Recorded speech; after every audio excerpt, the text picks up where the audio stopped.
আলোচনা করার জন্য অনুরোধ জ্ঞাপন করছি। আসসালামু আলাইকুম রাহমাতুল্লাহ।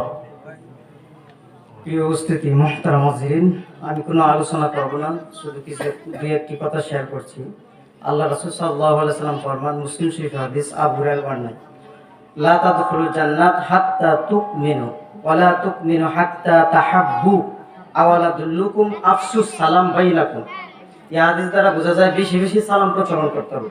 রাসূল একজন সাহাবী নবীকে বলেন, আইয়ুল ইসলামু খায়র, ইসলামের কোন বিষয়টি, কোন আবশ্যকটি সর্বোত্তম? রাসূল বলেন, তুতইমুত তাম ওয়া তাকরাউস সালাম আলা মান আরাফতা ওয়া মান লাম তা'রিফ। তুমি সালাম দিবে খাবার খাওয়ানো পরকে, সেটা হলো ইসলামের সর্বোত্তম। আর পরিচিত অপরিচিত সকলকেই সালাম করবে।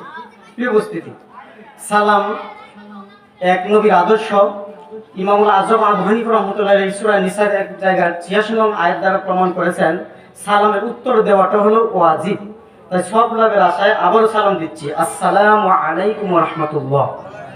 আলহামদুলিল্লাহ, আলহামদুলিল্লাহি রাব্বিল আলামিন ওয়াল আকিবাতু লিল মুত্তাকিন ওয়াস সালাতু ওয়াস সালামু আলা আশরাফিল আমবিয়া ওয়াল মুরসালিন وعلى آله وصحبه أجمعين. فقد قال الله تعالى في القرآن الكريم والفرقان الحميد: فأعوذ بالله من الشيطان الرجيم. بسم الله الرحمن الرحيم. الحمد لله رب العالمين الرحمن الرحيم مالك يوم الدين.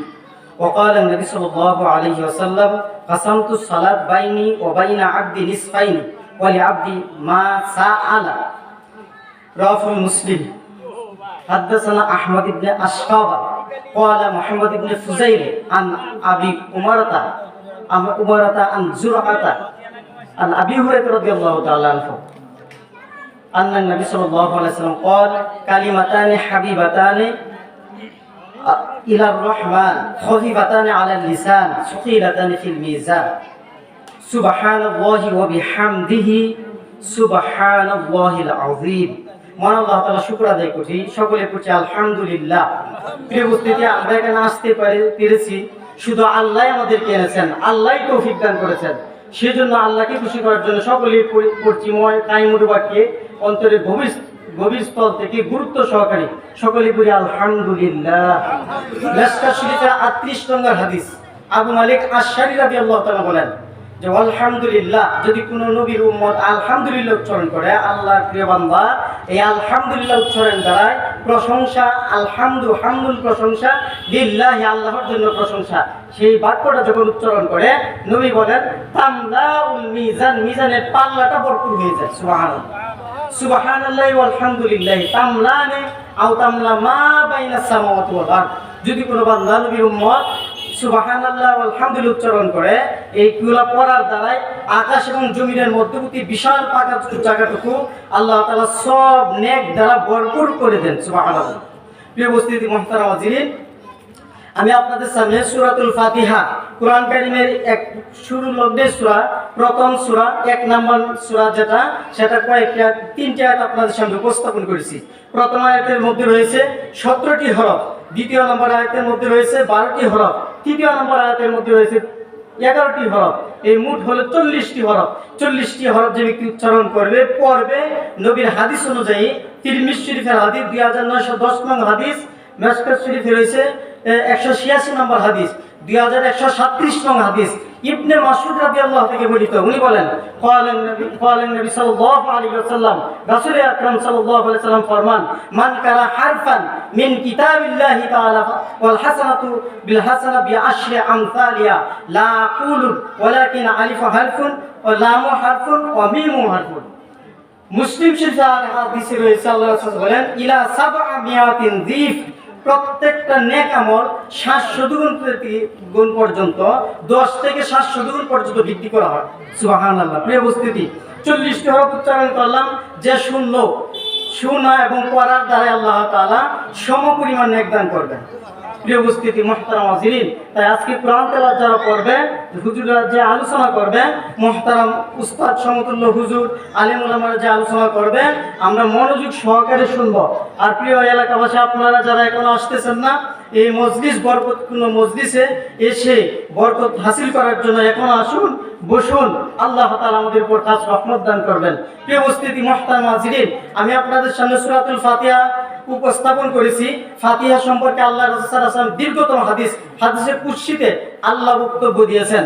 আল্লাহ বলেন, কাসামতুস সালাত বাইনি ওয়া বাইনি আবদি নিসফাইনি, আমি আমার বান্দার মধ্যে সালাতকে, সূরাতুল ফাতিহা যখন পড়ে, এই সালাতের মধ্যে 50-50 অর্ধেক অর্ধেক ভাগ করেছি। বলে আবদি মা সাআলা, আর আমার বান্দা সালাতের মাধ্যমে যা চাইবে তাই পূরণ করা হবে। সুবহানাল্লাহ, কত বড় দামি কথা, মুসলিম শরীফের হাদিস। আর বান্দা যখন বলে আব্দি আলহামদুলিল্লাহ রাব্বিল আলামিন, যখন বান্দা বলে প্রশংসা শুধু আল্লাহ তাআলার জন্যই, তখন আল্লাহ তাআলা প্রশংসা সূচক ফেরেশতাদের সম্মুখে নিয়ে বলেন, হামিদানি আবদি, আমার বান্দা আমারই প্রশংসা করছে। সুবহানাল্লাহ। বান্দা যখন বলে, উচ্চারণ করে সালাতের মাধ্যমে আর রহমানির রহিম, যিনি দয়াময় পরম দয়ালু, উচ্চারণ করায় দ্বারাই আল্লাহ তাআলা ফেরেশতাদের সম্মুখে নিয়ে বলেন, আসনা আলাইয়া আবদি, আমার বান্দা আমারই গুণ করতেছে। বান্দা যখন বলে মালিক ইয়াউমিদ্দিন, প্রতিদান দিবসের মূলত মালিক হলো স্বয়ং আল্লাহ তাআলা, এই বাক্যটা যখন আয়াতটা যখন উচ্চারণ করে, তখন আল্লাহ তাআলা বলেন, মাজ্জাদানি আবদি, আমার বান্দা আমারই মর্যাদা প্রশংসা করতেছে। ওয়াকালা ফাওয়াদা আলাইয়া আবদি, আমার বান্দা আমার উপর সমস্ত কিছু সুপর্দ করেছে। প্রিয় উপস্থিতি মুহতারাম হাজিরিন, মুসলিম শরীফ হাদিসে রয়েছে, বান্দা যখন উচ্চারণ করে ওয়ালা দলিন, আমিন যখন বলি আমরা, আমিন কোরআনের অংশ নয়, হাদিস আল্লাহ রাসূল বলেন সূরাতুল ফাতিহার শেষে আমিন শব্দটি আল্লাহকে মঞ্জুর করুন, কবুল করুন, যখন এটা পড়া হয়, হাদিস রয়েছে ফেরেশতারাও আমিন বলে। যখন ফেরেশতাদের আমিন আর আমাদের আমিন, নবীর উম্মত আমরা যারা এক হয়ে যায়, গফরাল্লাহু লাহু মা তাকাদ্দামা মিন যানবি, পূর্বের কৃত সকল পাপ আল্লাহ তাআলা যানবুন পাপ সমূহ ক্ষমা করে দেন। সুবহানাল্লাহ। প্রিয় উপস্থিতি মুহতারাম হাজিরিন, আপনাদের সামনে উপস্থাপন করেছি আরেকটি হাদিস, বয়ান করবেন, শুধু শেয়ার করতেছি। আল্লাহ রাসূল সাল্লাল্লাহু আলাইহি ওয়াসাল্লাম সহিহ বুখারীর দ্বিতীয় খণ্ডে শেষের দিকে বলেন, আবু হুরায়রা বলেন যে দুইটা এমন বাক্য রয়েছে, এমন কালিমা রয়েছে, উচ্চারণ করলে একেবারে হালকা, কিন্তু আল্লাহ তাআলার কাছে মর্যাদার দৃষ্টিতে মহব্বত প্রিয়, আল্লাহ তাআলার কাছে দামি, আর মিজানের পাল্লাটা ভারী হয়ে যাবে। সুবহানাল্লাহ। বাক্যটি কি আমরা সকলে উচ্চারণ করি, সুবহানাল্লাহি ওয়া বিহামদিহি সুবহানাল্লাহিল আযীম। এইটার অর্থ হলো যে আমি আল্লাহ তাআলার পবিত্রতা ঘোষণা করছি প্রশংসা সহ, ওয়া বিহামদিহি, তার প্রশংসা সহ, সুবহানাল্লাহিল আযীম, এবং পবিত্র মহান আল্লাহ তাআলা। এই বাক্যটা যখন উচ্চারণ করা হয়, আবু দাউদ শরীফে হাদিসে রয়েছে, যখন কোনো বান্দা তার নেক সবার থেকে বেশি বৃদ্ধি করতে চায়, সে যেন সকাল বিকাল এই তাসবিহটা পড়ে, বেশি থেকে বেশি। সকালে চেষ্টা করলে পড়া যাবে 100 বার, বিকালে 100 বার। পরকালে কিয়ামতে হাসরে দেখবে ওই ব্যক্তির আমলনামার সমপরিমাণ আর কেউ হই নাই। সুবহানাল্লাহ। প্রিয় উপস্থিতি, নাজালাত আলাইহিম সাকিনা, আজকের এই মাহফিলের আল্লাহ তাআলার পক্ষ থেকে সাকিনা রহমত নাজিল হইতেছে। কিমুন রহমত ও গাশিয়াতুমুর রাহমা, চতুর্দিকে ফেরেশতারা আল্লাহ তাআলা বেষ্টন করে রেখেছেন। সুবহানাল্লাহ। প্রিয় উপস্থিতি, আজকের উলামায়ে কেরাম আসবেন, উলামায়ে কেরাম আমরা শুনবো, তাদের কথা শুনবো, নসিহত লাভ করার, আমাদের উপদেশ লাভ করে আমরা জীবন সার্থক করার জন্য মনোযোগ সহকারে শুনবো। এবং আমরা এখনো প্রিয় মহল্লাবাসী যারা আসতেছি না, আসি। প্রিয় উপস্থিতি মুহতারাম হাজিরিন, আজকের এই মাহফিলে হাদিসের বর্ণনা অনুযায়ী, ব্যাখ্যা মর্মর্থ অনুযায়ী বোঝা যায়, একটা মাছ যেভাবে পানির মধ্যে ডুবন্ত থাকে, আল্লাহ তাআলার রহমতের আচ্ছন্ন চতুর্দিক দিয়ে আচ্ছন্ন করে রাখেছেন, যেমন রহমতের আচ্ছন্ন সকালে ডুবিয়া রয়েছে। সুবহানাল্লাহ। প্রিয় উপস্থিতি মুহতারাম হাজিরিন, তাই আমরা ওয়াযাক্কির ফাইন্না যিকরা তানফাউল মুমিনিন, আল্লাহ নবীকে উদ্দেশ্য করে বলেন, আপনি উপদেশ দেন, নসিহত করেন, সেটা মুমিনদের উপকারে আসবে। প্রিয় উপস্থিতি, আমরা উপকৃত হব, মনোযোগ সহকারে শুনবো আল্লাহ আলেম ওলামাদের কথা, হাক্কানি আলেমদের কথা, নসিহত গ্রহণ করে বাস্তব জীবনে আমল করার তৌফিক আল্লাহ তাআলা এনায়েত করুন। সকলে বলি আমিন। প্রিয় উপস্থিতি, বয়ান শেষ করতেছি, শুধু একটি কথা বলি।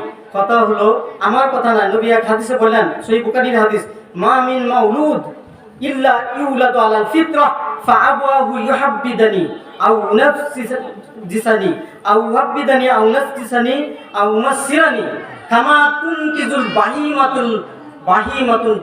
الجمع হাল তুহিসুনা ফিহা। নবী এই হাদিসে আবু হুরায়রা একটা আয়াত বর্ণনা করেছেন কোরআন এর সূরাতুল রুমের 30 নম্বর আয়াত, ফিতরাতাল্লাহি লাতী ফাতারান নাস লা তাবদিলা লিখালকিল্লাহ। প্রিয় উপস্থিতি, হাদিস বলার অর্থ বলার সময় নাই, শুধু অতটুকু জানি যে নবী যেহেতু বলছেন মা মিন মাউলুদ ইল্লা ইউলাদু আলাল ফিতরা, বনি আদমের এমন কোন সন্তান নাই যে সন্তান ইসলামের স্বভাবগত অধিকার না নিয়ে জন্মগ্রহণ না করে। সুবহানাল্লাহ। তাইলে কেউ এই কথা বলার অবকাশ নাই যে আমি জন্মগতভাবে মুসলমান না অন্য ধর্মাবলম্বী। নবীর ভাষায় জন্মগতভাবে একজন বাচ্চা মুসলমান থাকে। বলেন কি থাকে? পিতা মাতা তাকে ইহুদি বানায়, খ্রিস্টান বানায়, নাসারা বানায়। আল্লাহ আমাদেরকে সহি সমাজ দান করুক। এই মাহফিলের যত আয়োজন আনুষঙ্গিক যারা কষ্ট পরিশ্রম করেছেন সকলকে আল্লাহ তাআলা দ্বীনের জন্য, ইসলামের জন্য কবুল করুক। সকলে বলে আমিন। আমরা সবকিছুই বুঝি কিন্তু এই জিনিসটাকে না বুঝি না। ইনিল হুকমু ইল্লা লিল্লাহ, হুকুম সর্ব শুধু আল্লাহর। আলাহুল খালক ওয়াল আমর। আল্লাহর এই আয়াতের ব্যাখ্যা হলো সাবধান সূচক বলতেছেন, সাবধান মনে রেখো, সৃষ্টি যেহেতু আমার, বিধানও চলবে আমার। আমার পারিবারিক জীবন, আমার পরিবারের জীবন, রাষ্ট্রীয় জীবন, সকল কর্মক্ষেত্রে আল্লাহর হুকুম অনুযায়ী জীবন, নবীর তরিক অনুযায়ী বন্দিকে আমল করার আল্লাহ আমাদেরকে তৌফিক দান করে। সকলে মিলে আমিন। আসসালামু আলাইকুম।